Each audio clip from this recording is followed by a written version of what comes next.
So after a few days of soggy, consistent, cold, wet rain, I had to go and check on my edibles. And actually I was quite surprised how well they were doing. The rocket arugula were showing roots through the bottom, so I decided to give them a little bit of a liquid feed because they grow a big long root system, and when they're small like that, they need a bit of extra nitrogen.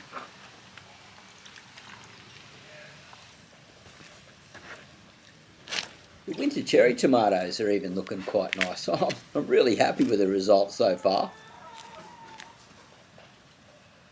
I decided also to give all the leafy greens a little boost of nitrogen with the liquid because the nutrient coming out of the worm farm was a bit diluted, and I just didn't think I'd get the punch that I'm after in this new fresh growth so I could start harvesting early.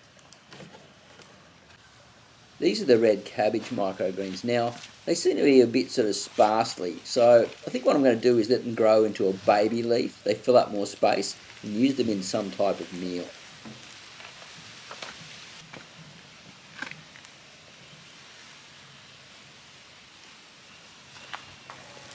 The Taj Mahal worm farm is absolutely cranking. Now here is just in the top inch or so showing you what's going on. They're all breeding, feeding, doing their thing. Now I'm going to have to do a deeper dive soon, look for cocoons and all that type of stuff. But for now I thought I'd just show you how I'm going to get more self-sufficient with these breeders. This is my new farm, the Taj Mahal, and it's firing on all cylinders.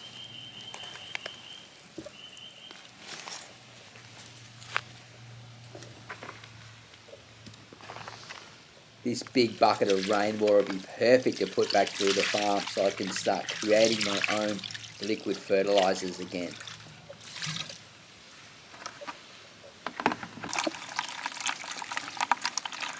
Yep, I'll use this on the fruit trees tomorrow when things dry out a little bit more. They're already so wet in those grow bags. You're going to love this worm juice. Woo.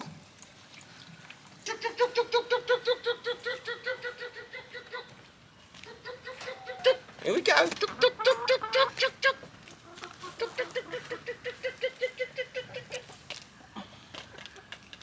Look. Oh, feed them up. Oh, yum yummies. Yummy yummies.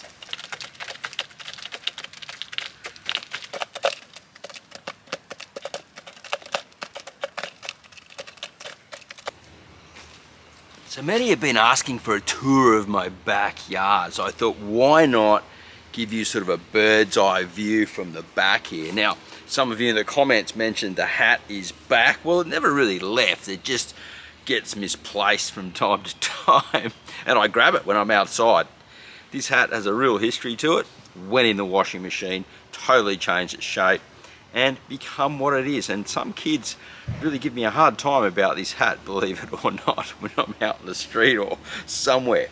But let's have a look at the yard. I'll get the camera, I'll pan it side to side for you, give you a bit of a look around, because look, it's a fairly big space, 760 square meters.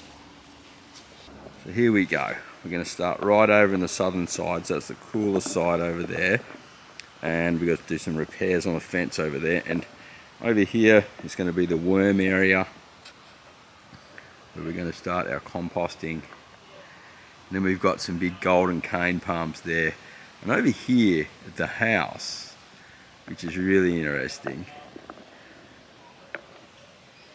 you can see the light shining back, the morning light shining back. Well, that's shining back on all those plants, right, and creating more heat, which is really, really cool. The chickens are close to the house as well, in case we have any problems with, you know, foxes or animals when it come and then call out, I can hear them.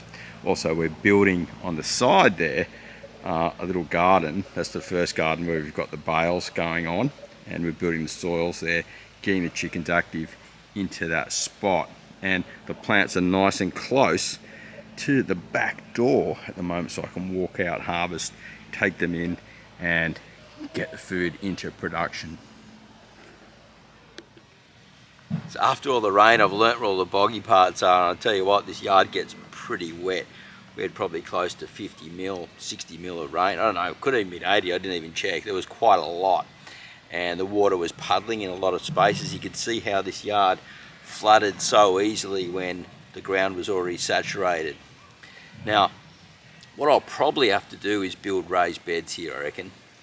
It's going to be probably my only option, and then start building the soils around the outside of the raised beds in different ways. I've got a fair bit to do here, and I'm realizing that I'm just going to have to do it step by step to get productive. Now, I don't want to share too much right at the very beginning because I don't want to overwhelm everyone with too much information, but there's a lot coming here in Marty's garden. I've got a lot to figure out how to turn this into a self-sufficient space. And the chickens, they've already started helping me do that. So keep an eye on the show, guys. Lots more coming on the way. Gonna be awesome. And yeah, this is my yard. Welcome to it.